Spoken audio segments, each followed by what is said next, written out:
کارپوهان په کندهار کې د استرالیایي سرتیرو لخوا د عامو خلکو د وژنې د پیښې د رسوایي په تړاو وایي چې نړیوالو ځواکونو په تیرو 19 کلونو کې په سلګونه دغسې پیښې تکراري کړي چې د نظام خلافي کرکه زیږولي او د افغانستان د مخالفینو لیکو ته د ناراضه وګړو په وردیکه کولو کې رول لوبولی دی. وړمه ورځ وي استرالیایي نړیوالې رسنۍ داسې اسناد افشا کړ چې د څو تنو افغانانو په وژنه کې د استرالیا د پوځیانو عمده ښکیلتیا ثابتوي. کارپوهان وایي د امریکا ځینې چارواکي او د ناټو سازمان ځینې غړي هیوادونه وخت ناوخته بې مسؤلیته څرګندونې کوي او تاثر ورکوي چې ګواکې د افغانستان د پاتې راتللو مسؤلیت یوازې د افغانانو پر غاړه دی او په دې توګه د پاتې راتللو له مسؤلیته اوږې سپکوي. دوی دا خبره د امریکا ولسمشر ته نومان جو بایډن او د کندهار 2012 کال د پیښې په اړه د استرالیایي رسنیو راپور څخه وروسته کړي. د امریکا ولسمشر ته نومان جو بایډن تازه په یو مرکه کې ویلي چې ګواکې متحده ایالات په روانه جګړه کې کوم مسؤلیت نه لري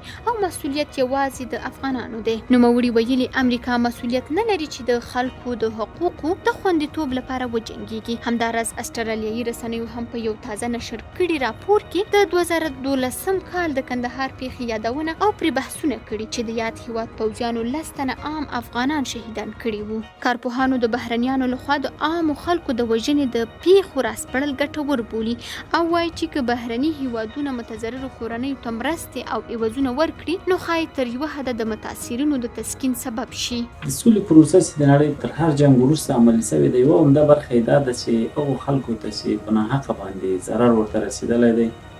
د هغوی په رواني معالجه باندې کار وشي او د هغوی د رواني معالجې یوه لاره چاره دا ده چې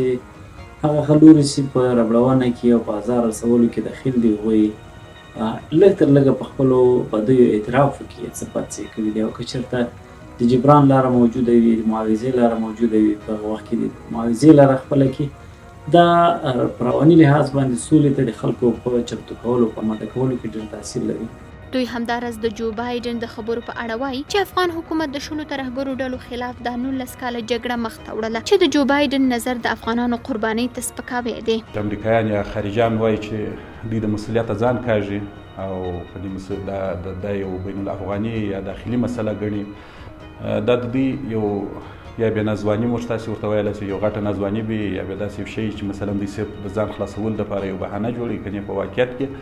خارجیان د افغانانو سره دا ظلم وکړلی چې دوی په داخلي دښمنۍ اخته کړله دوی غلطي او هغه تېروتنې دوی وکړلې ظلمونه دوی وکړله اما بدي یې ټوله موږ تاسې ته راپرېښولې. کارپوهان همداراز د سولې په پروسه کې طالبانو ته د سیاسي څیرې ورکولو لپاره د ځینو بهرنیو کړیو لخوا د طالبانو په ګټه او د افغان حکومت پر خلاف تبلیغات کوي. ناوړه عمل او عواقب یې د سیمې د امنیت په زیان بولي. د ویلو ده چې تر دې مخکې افغانستان کې د راتلونکي اقتصادي برنامو د پلي کولو په موخه د طالبانو سره د امریکایانو لیده کاته هم د ولسي جرګې د یو شمېر غړو غوسه راپارولې وه او دا کاري د افغانستان خلکو ته سپکاوی ګڼلی و.